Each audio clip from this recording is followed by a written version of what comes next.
You're listening to a 3CR podcast.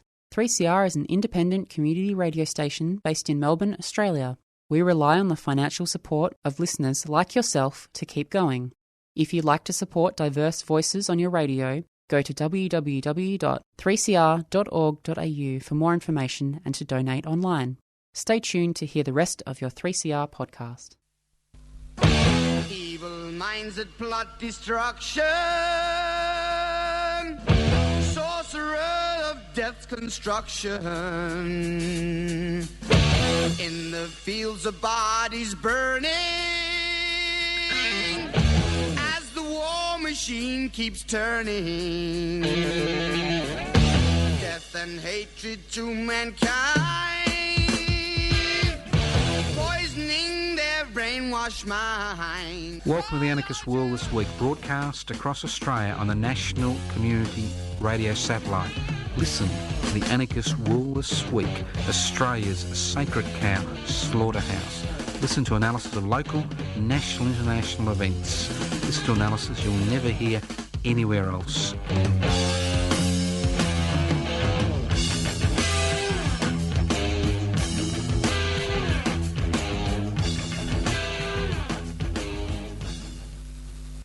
Welcome to the Anarchist World This Week, broadcast on Community Radio 3CR via the Community Radio Network across the country, north to south, east to west, everywhere, up and down and around. Now, a lot of people have asked me what's happened to the sacred cow.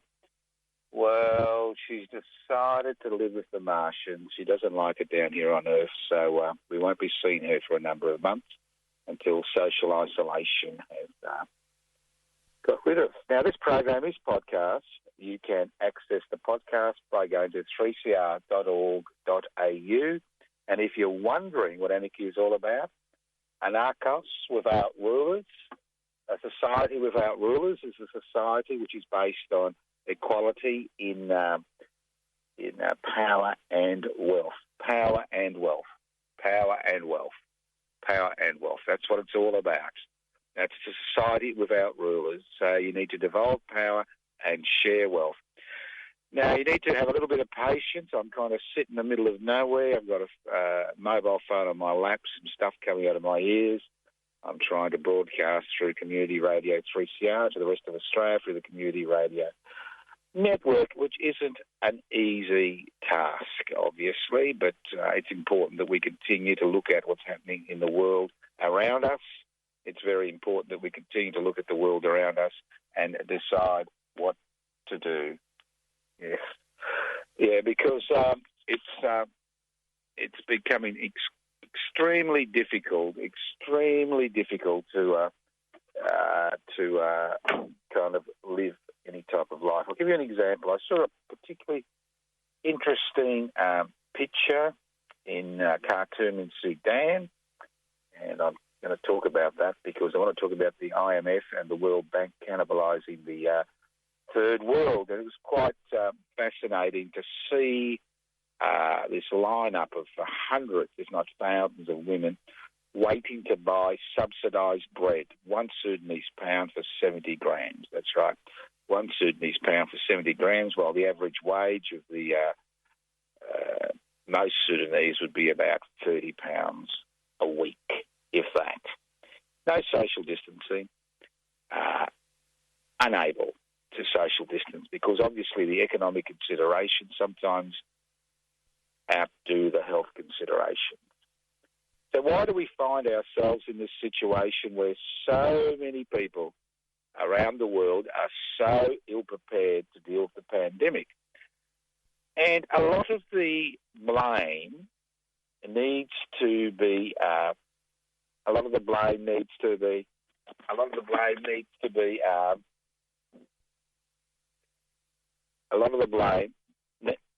directed at yes, we're having a few technical issues, but we will get there. A lot of the blame needs to be directed at the World Bank and the IMF.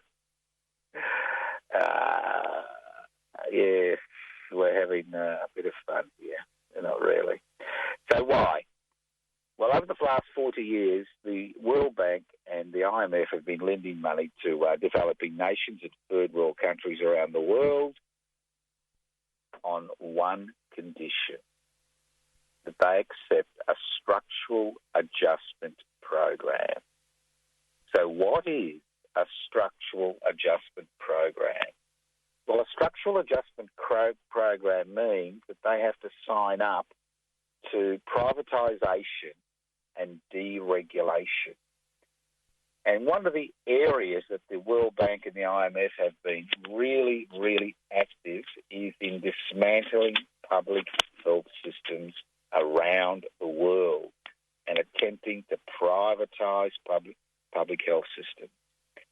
And in many countries with rudimentary public health systems, the fact that the money that goes into those countries from the IMF and the World Bank is related to the fact that they will deregulate their economies and allow the private sector to dominate the marketplace means that when you have a COVID-19 emergency, there is no public health system to look after the situation. It's the same in the United States of America. I mean, they have an exceptionally high death rate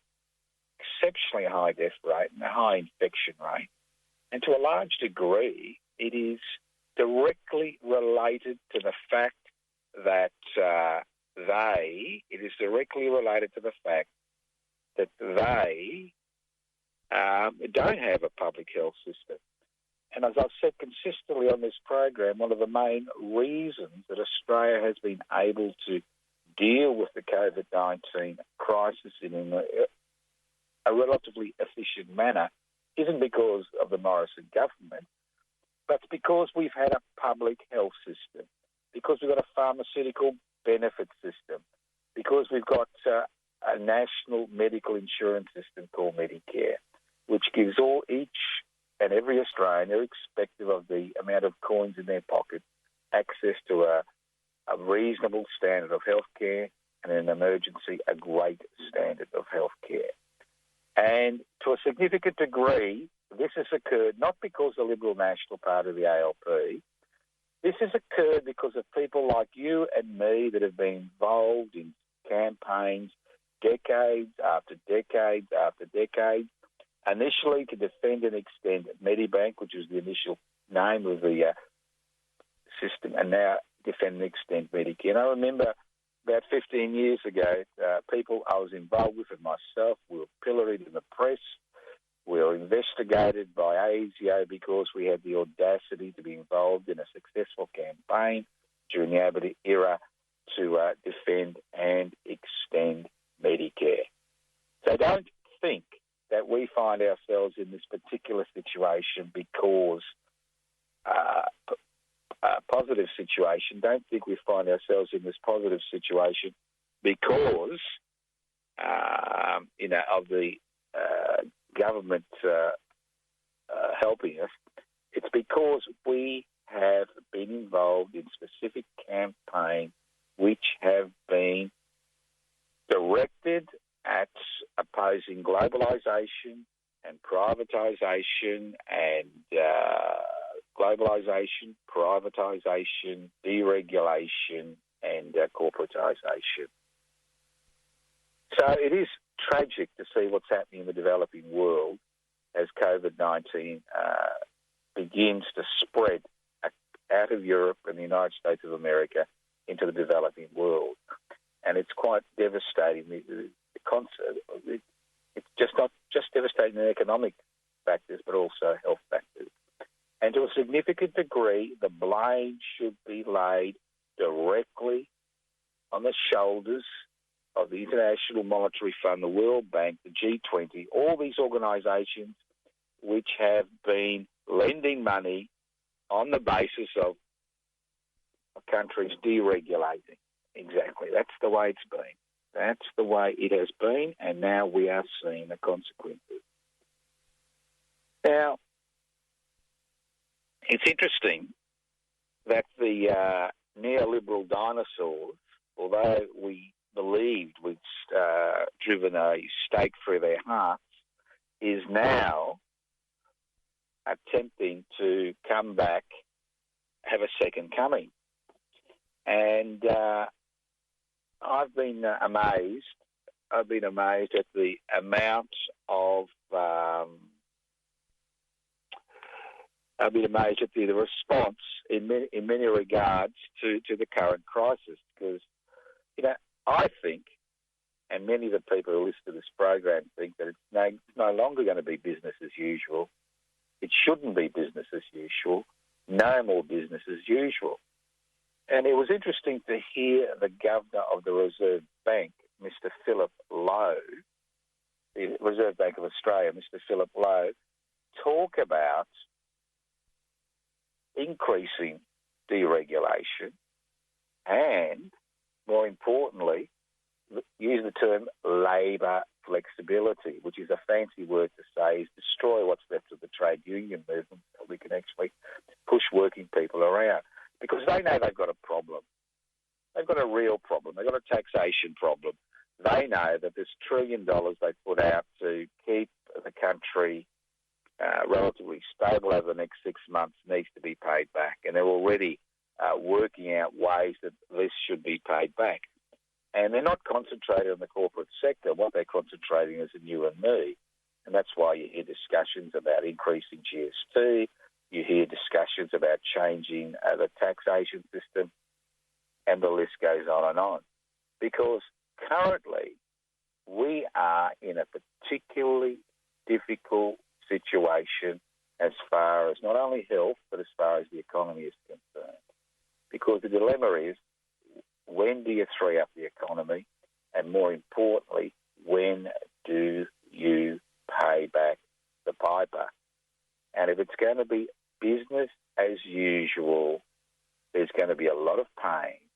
And most of that pain is going to be borne by the 30% of people on Social Security benefits and all those workers who have reduced hours, who've lost their jobs, and when the JobKeeper allowance ends, we're going to find themselves in difficult situations, and especially small business, which employs 5 million Australians, which is about 50% of the population, who are in a situation where they continue to pay rent, continue to pay bills, and irrespective of whether they keep their workers on or not by the job seeker allowance, the arrangements that have been made to help small business do not help them one iota, because any rent which is deferred has to be made up within the next 2 years after September. So think about that. It's going to be a particularly difficult situation for a lot of small business. Now, it's easy for me to complain, and I'm not complaining. I am looking at the situation. There's no point complaining. What's the point of complaining? But we need to understand what's going on around us. We need to understand the costs of privatisation. We need to understand what happens when we privatise essential services. We need to understand what happens when we decide to deregulate. We need to understand when we outlaw strikes and make trade unionists have less rights than actually are criminals in this country. I mean, if you're a member of the construction, mining, maritime, forestry and energy unions, you can be called into a kangaroo court. You refuse to answer questions, you can be jailed. There's no right to silence. If I imported $1 billion of ecstasy tomorrow, I would have more rights than a member of the CFM MEU. That's the way it is today. And this is nothing, and this has happened over decades because we have allowed it to happen. And my major concern is that the neoliberal dinosaurs are planning a second coming.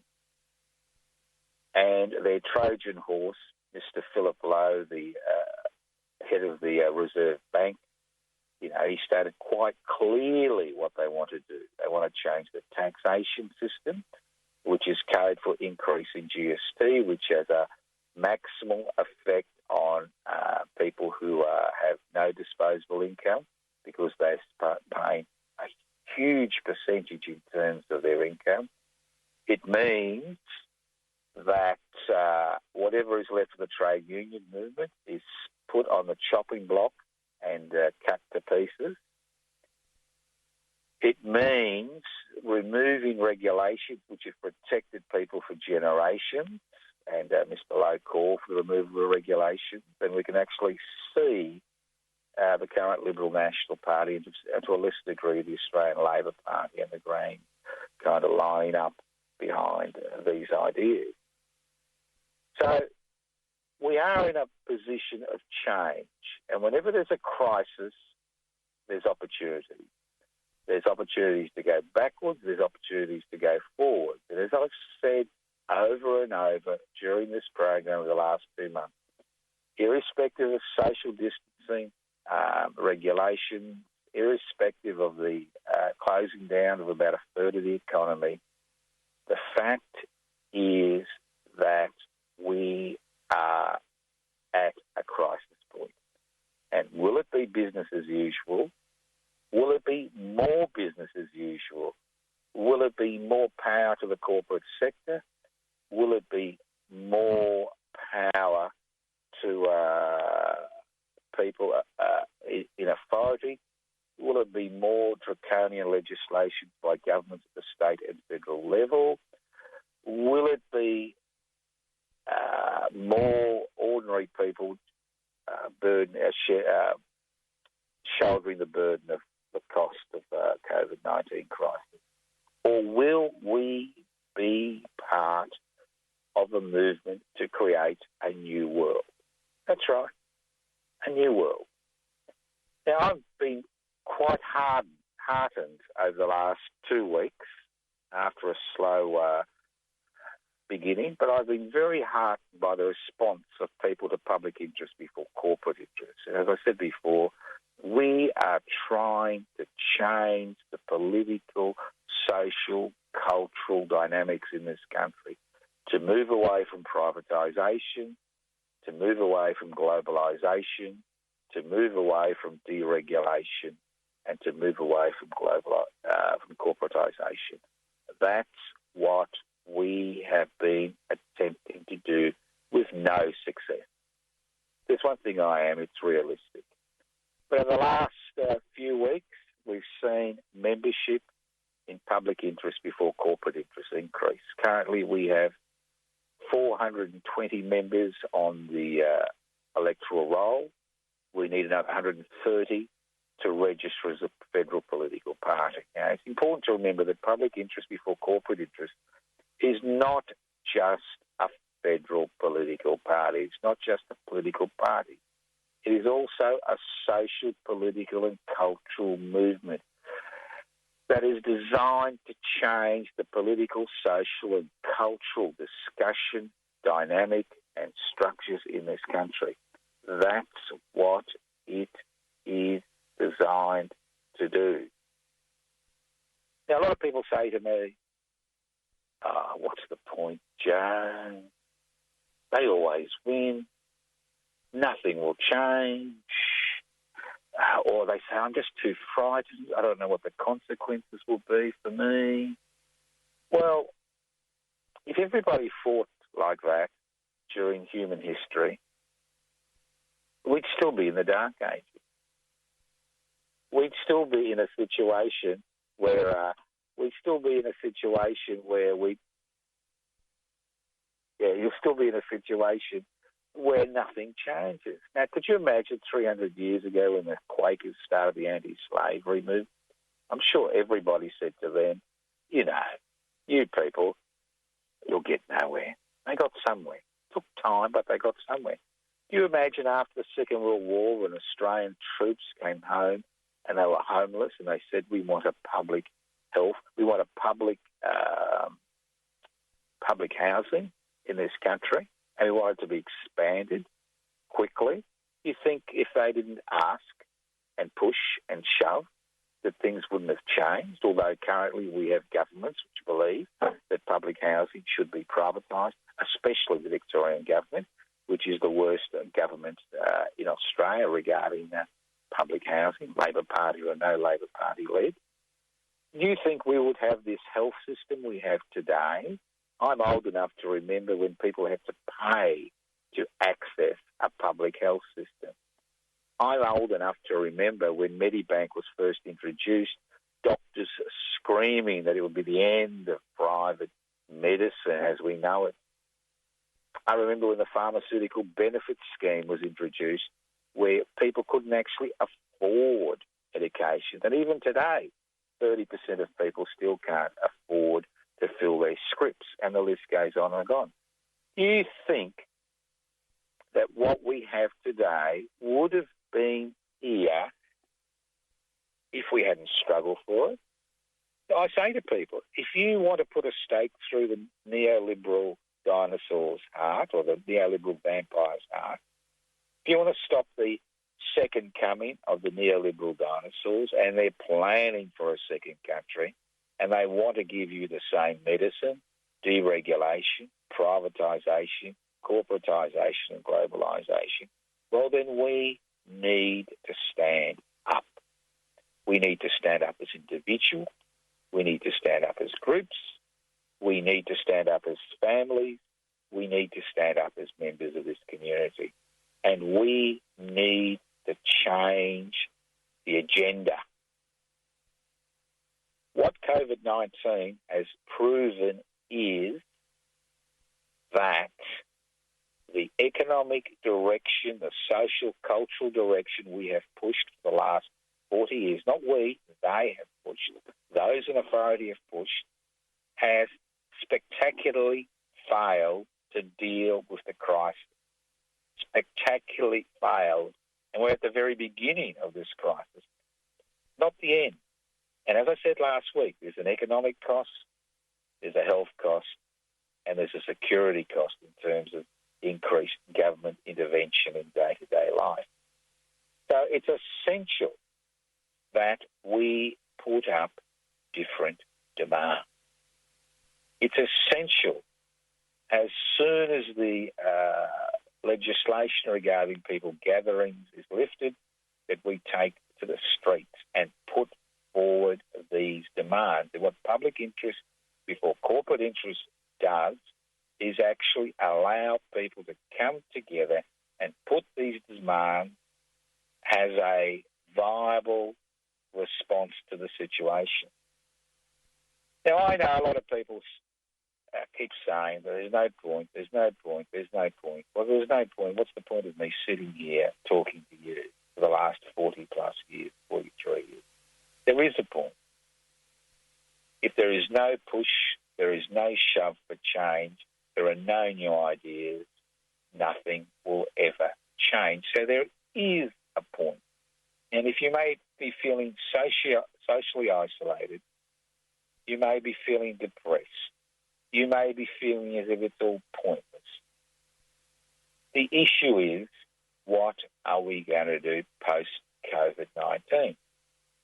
Now, I've had a number of calls which are quite interesting.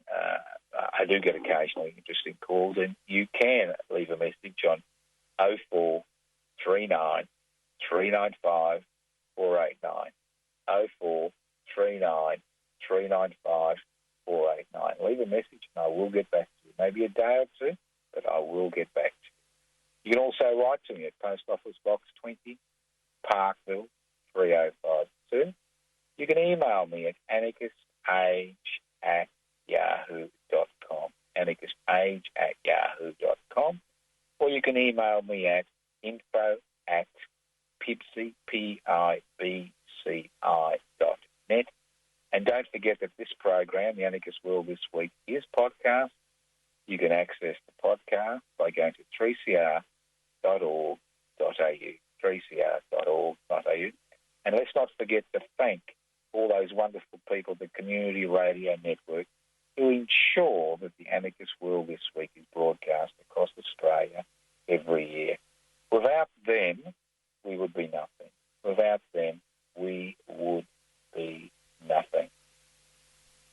So what does PIBCI want? What does public interest before corporate interest want? What are our demands? What are our policies?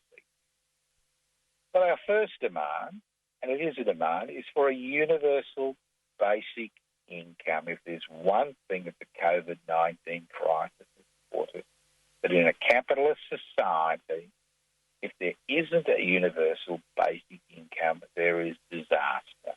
There is a price to be paid. There is unemployment. There will be inflation. There will be increased interest rates.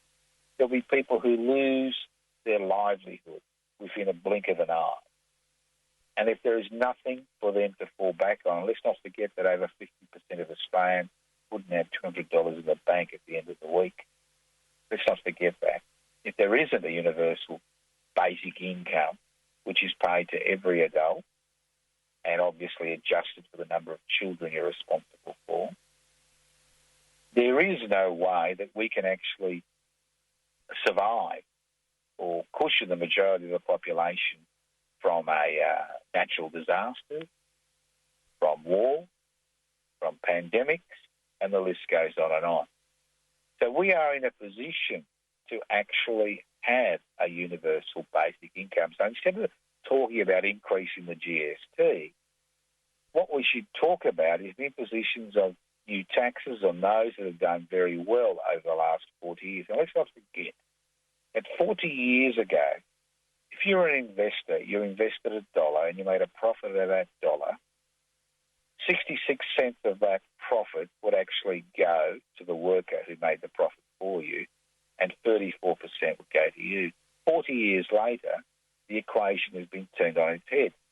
66% of every dollar which is made profit goes to the investor, and 34% actually goes to the worker.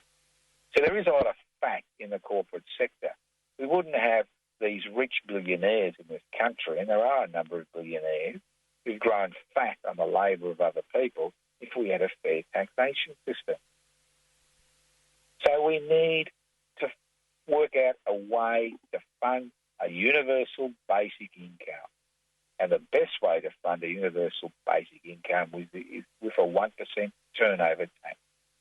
Now, I know the government is talking about making Google and Facebook pay a little bit of money for all the stuff they steal off other people and, put up on their sites so they can sell you advertising and collect information about you. Let's not forget you're the information, so you give them as little as possible. If you want to use their facilities, which I do, you can go to my Facebook page, Joseph Toscano, and see what's going on, or Toscano for the public, and see what's going on. But the dilemma is that we need to be able to start discussion regarding new taxes which don't hit the average person, which don't hit everybody on a low income or on a social security benefit like an increase in GST, but taxes which actually affect the investment class. So let's not forget the investment class, which makes up about 12% of Australian society, has done exceptionally well from Australian investment-friendly taxation laws, corporations as well as individuals, things like negative gearing, things like rebates to corporations, things like tax laws which ensure that corporations pay voluntary taxation, things like allowing our mineral resources to be developed and exported at bargain basement prices. So how do you fund a universal basic income? One, a 1% turnover tax. Every time an individual or a corporation does a financial transaction, 1% automatically goes to the Treasury, and a 1% tax on the sale, and every time a share is sold or bought.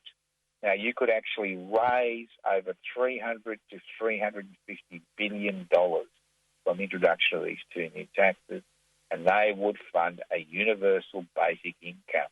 At the same time, you'd be able to get rid of thousands of pieces of legislation regarding social security system.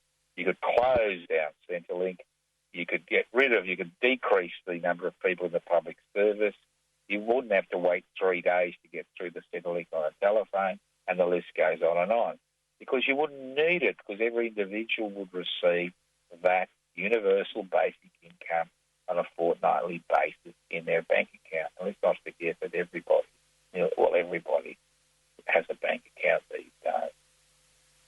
A universal basic income is fundamental to PIBCI policy, public interest before corporate interest. Go to our website, pibci.net, and you'll see it's there. Universal. The next thing, what's the next thing we want? We want a mixed economy. What we've seen over the last 40 years is the privatisation of the public sector. And now currently in Australia, it is the private sector which dominates every aspect of our existence. The private sector. And we've seen legislation after legislation which has increased the power of the private sector at the expense of the public sector. So we need a mixed economy. And we just don't want a private and a public economy. We want a three-tier economy. We want an economy which is based on collective and cooperatives, which is based on private business, which is based on the public sector. So a collective and cooperative sector, a private sector, and a public sector. When you've got three tiers to the economy, you have the potential for real competition, not just bodgy competition, which occurs between a few corporations which seem to dominate every aspect of our existence.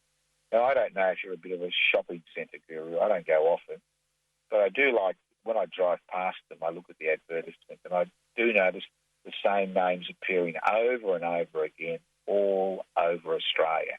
That's what corporatisation is all about, and that needs to be broken, because most small business will not survive the COVID-19 crisis, but they will survive the COVID-19 crisis. So we need a mixed economy. People who work in collectives and cooperatives don't get rich, but they do provide services and they have an income. The problem with the cooperative and collective sector is no bank, no financial institution, no government will provide funding. So the way you provide funding is through quarantining 1% of superannuation reserves to be used for seeding funding for cooperatives and collectives. Some will fail, many will succeed, and they'll be able to pay back that seeding funding with interest. So the next thing we would like to see is the renationalisation of essential services. It's no exaggeration to say that the privatisation of electricity, gas, partial privatisation of water has been a disaster. Also, we've seen a partial privatisation of the public health sector, especially the public hospital sector. And it's been a disaster for everybody. And it's essential that we renationalise essential services. Could you imagine what would have occurred today if the national NBS, if the NBS was in private hands? Fortunately, it's still in public hands because it needed to be created in order to create the network. And the network has held up pretty well, not because it's in private hands, but because it's in public hands. So the NBN, we want the NBN to remain in public hands. But this time, when we establish, and not to forget that public services, essential nationalised services are actually bankrolled by the people of this country. This time, we want a referendum to be held to ensure that the ownership of public assets is actually incorporated into the Australian Constitution. Because in the past, although generations of Australians put their heart and soul into creating nationalised essential services, like the Commonwealth Bank, like Qantas, like energy systems, and the list goes on and on. These assets were sold by government. They didn't go to the people, they just sold off these assets. Now, if the ownership of these assets is incorporated in the Australian Constitution, then they cannot be sold without a referendum.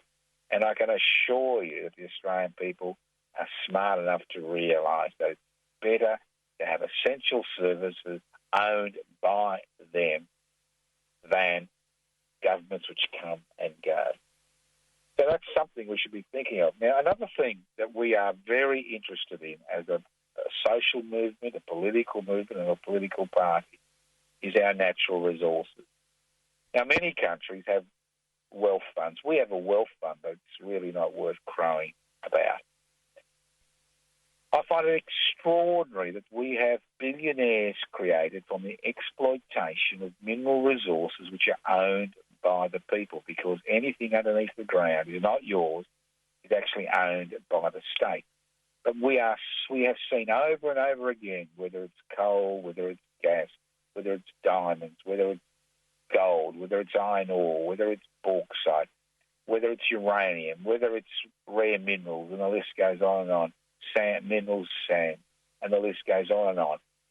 We have seen extraordinary profits being made by a section of the economy that only employs about 2.5% of people because of mechanisation. Extraordinary. So we would like to see if these sectors of the community continue to be owned by the private sector, we'd like the profits to be distributed 25% to the shareholders, 75% to the people of this country who actually own the resources, and those resources to be put into a wealth fund to look after the interests of both Indigenous Australians and the rest of the community.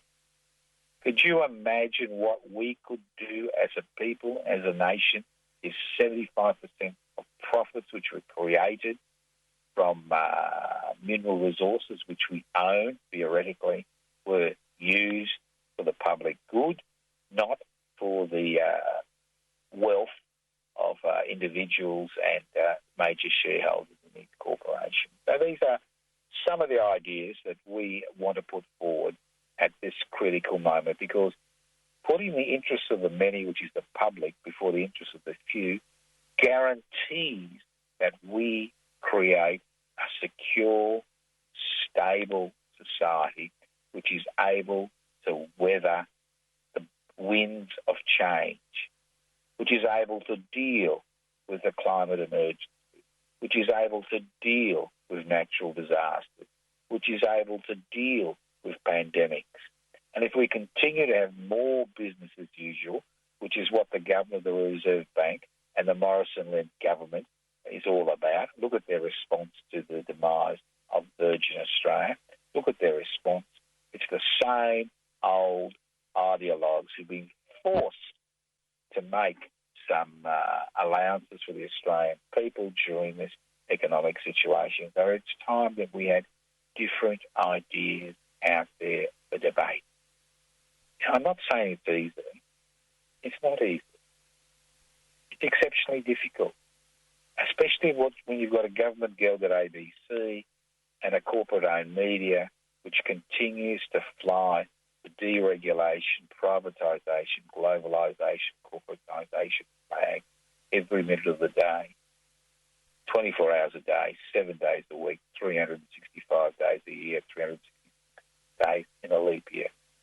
And what we have, which they don't have, is we have viable ideas and solutions to not just this crisis, but forthcoming crisis. We have that solution. And all social and political movements that have been created on this planet over the last 5,000 years have been based on need, have been based on the concept of need. It took a long time for people to understand that ultimate political authority in any democratic society, and let's not forget that democracy as we know it is dying, but ultimate political authority in any democratic society rests in the hands of the people, not the government of the day, not the state, not the security forces, not the bureaucracy, but ultimately in the hands of the people. And it's essential that we take up this struggle as soon as we can, because it's no exaggeration that as I speak about alternatives, there are powerful forces in our society which are talking about more business as usual, who believe that the only way out of this situation is more deregulation, outlawing trade unions, screwing down on social security beneficiaries, deregulating the labour market, which means removing minimum wages, and the list goes on and on. And that's what we face. And let's not forget, this was a government which passed legislation which removed overtime payments for some of the poorest workers in this country. And they got away with it because the media kept talking about franking credit, which is just basically a gift to shareholders by government, which will be up to $80 billion the next 2 to 3 years. We don't do something about things like this.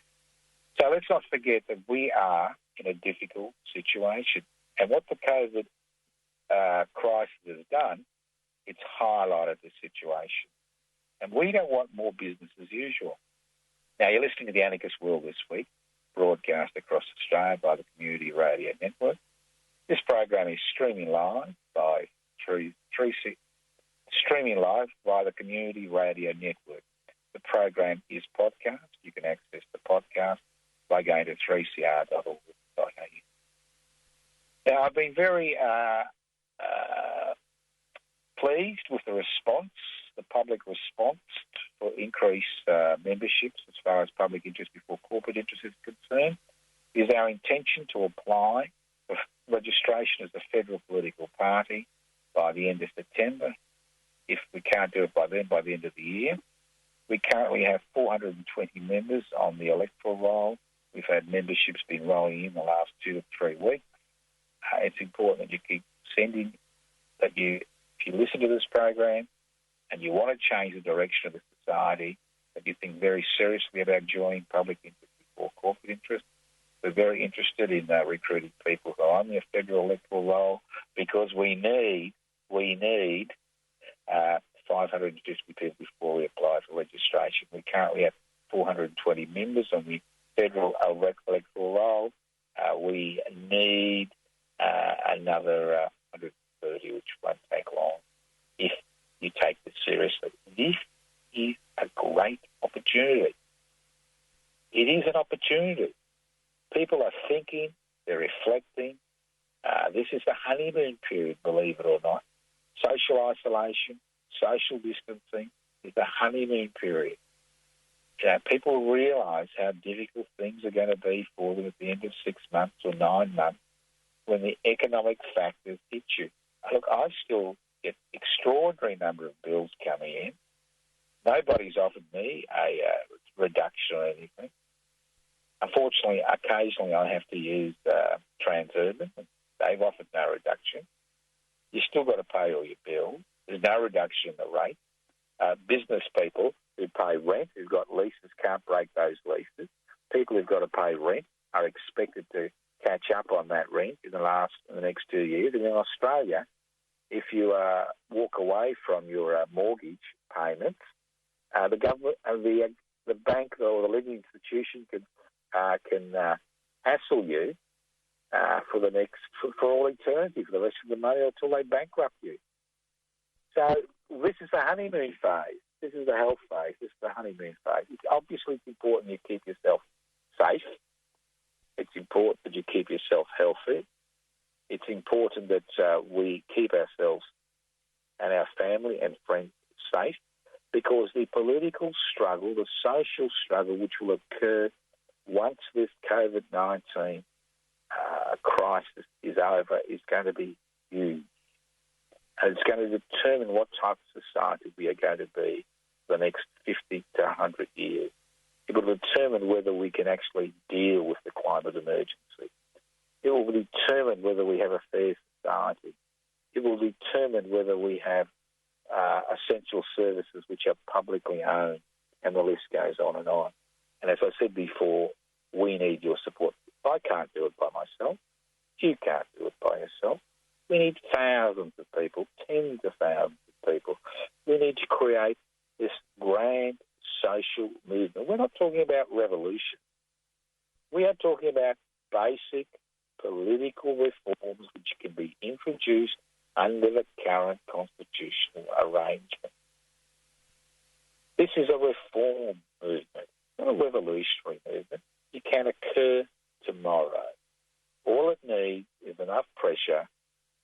political parties to understand they will need to change their policies. And if they don't change their policies, groups like public interest before corporate interest will then have the opportunity to put forward their ideas to people and hopefully actually make some impact on this current political discussion. Now, I know it's easy to say, they always win. What's the point? Why should we bother? The truth is, they don't always win. They win sometimes, they lose sometimes. And the times they lose is when we get together. So if you want to join public interest before corporate interest, you can do it in a number of ways. You can download the application form from PIBCI, PIBCI.net, N-E-B, PIBCI, PIBCI.net. Don't have a printer? Don't despair. You can not on the internet. Don't despair. You can always leave a message on 0439 395 489, 0439 395 489. And I'll send you out as many application forms as you like. You can write to me at Post Office Box 20, Parkville 3052. That's Post Office Box 20, Parkville 3052. And those people who've recently sent in the application forms in the last 2 to 3 weeks, they'll be processed the next day or two, and you should receive your membership card in the next week. As I said before, these are critical times. It's either business as usual, and we see the second coming of the ideological neoliberal dinosaurs. We see the neoliberal vampire pull the stake out of its heart and continue to dominate life in this country. Or we actually see people joining together, fighting back. Now, don't forget that this program is podcast. You can access the podcast by going to 3cr.org.au. That's 3cr.org.au. Don't forget that there are a number of Facebook pages you can look at.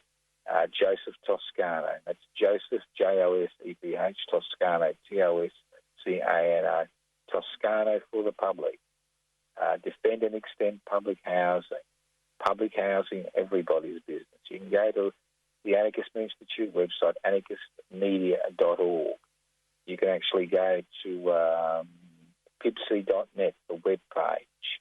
Now, for some reason, Facebook has decided that public interest before corporate interest we're not nice people, and they won't allow us on their Facebook page. But we're there. Go to the web page, download the application form. You can either email it to us or you can post it into Post Office Box 20, Parkville 3052.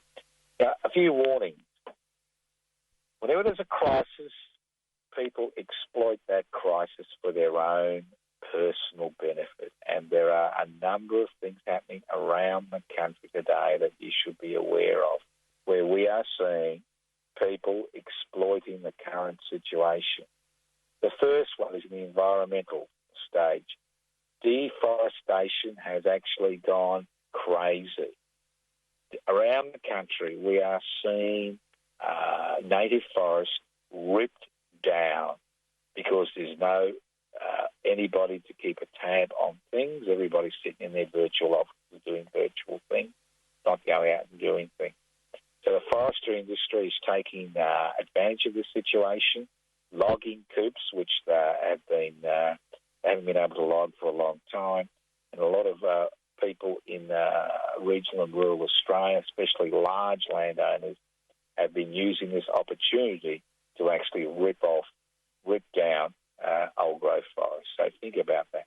Secondly, there's a lot of scams going on at the minute. Huge number of scams. A lot of people see this as opportunity to make a buck out of you, to make a buck out of fear. So be very careful, exceptionally careful, especially when dealing with telephone calls, when dealing with people offering you deals which seem too good to be true. And with the World Wide Web, it's very easy to rip people off, especially when they are socially isolated. So if you're concerned, don't press that button. Talk to somebody about it, because if it's too good to be true, irrespective of the name which appears on that. So be careful of those, because you can lose your life savings in the blink of an eye. And this is something you need to think of. The third thing we need to, these are things that are occurring under cover of the COVID-19 crisis, is building industry continues to function, but corners are being cut because there aren't inspectors out there, and most of them are privatised anyway, to keep an eye on what's going on. So be very careful in that particular point in situation. And we are seeing governments pass laws which inhibit, have nothing to do with social distancing and health, but partial laws which, especially as far as the trade unions are concerned, passing laws which are causing a great deal of discomfort to a lot of people in the trade union movement, and also passing laws which are causing a lot of deal of discomfort to people who understand the way governments work. So think about that. I mean, there's a lot of things out there that you really have to be exceptionally careful, because when you can't actually leave your home and investigate these issues, then this is the time for exploitation. So under cover of the COVID-19 crisis, we have to be careful. So let's make sure the old rulers don't continue to rule. This is our moment in the sun. Every dog has its day. This is our moment. This is the moment for clear thinking, courage, different ideas. This is the moment that we need to take up in order to change the political, social, cultural direction of this country. Not just as a political party, but as a political movement which is demanding a universal basic income, a mixed economy based on collectives, cooperatives, a private sector and a public sector, the nationalisation of essential services, and 75% of profits from mineral resources to go back to a wealth fund to deal with crisis. The time to look at new forms of taxation which actually don't affect ordinary people, like an increase in the GST. Now is our time. You've been listening to the Anarchist World this week, broadcast by the Community Radio Network. This program has been streaming live on 3cr.org.au. That's 3cr.org.au. The program has been broadcast around the country courtesy of the Community Radio Satellite. That's right. Community Radio Network, the Community Radio Network. If you want to join public interest before corporate interest, doesn't matter where you live in Australia, download the application form from PIBCI, PIBCI.net, PIBCI.net. You can actually write to us at Post Office Box 20, Parkville 3052, Post Office Box 20, Parkville 3052. You can email me at anarchistage@yahoo.com, or you can go to email me at info@pipsi.net. My name is Joseph Toscano. I've been hosting today's Anarchist World this week. Apologies for any technical problems, but as I said, these are extraordinary times. I'm broadcasting outside the studio. We broadcast from a community radio station which runs on the smell of an oily rag. If it wasn't for the volunteers and the staff here, we'd never be able to broadcast to you. So I'm eternally grateful to the efforts and energy which so many people have put into ensuring that the Anarchist World this week continues to come to you live from the studios of 3CR in Melbourne by the Community Radio Network. And don't forget, this program is podcast. You can access the podcast by going to 3cr.org.au. Download the application form to join PIBCI, pibci.net. Thank you for listening to the Anarchist World. Evil minds that plot destruction, sorcerer of death's construction. An analysis you'll never hear anywhere else. Anarchist World this week. Australia's sacred cow slaughterhouse. 10 a.m. every Wednesday. Listen to the Anarchist World this week for an up-to-date analysis of local, national and international events. Poisoning their brainwash. wash my hands. Oh, Lord, yeah.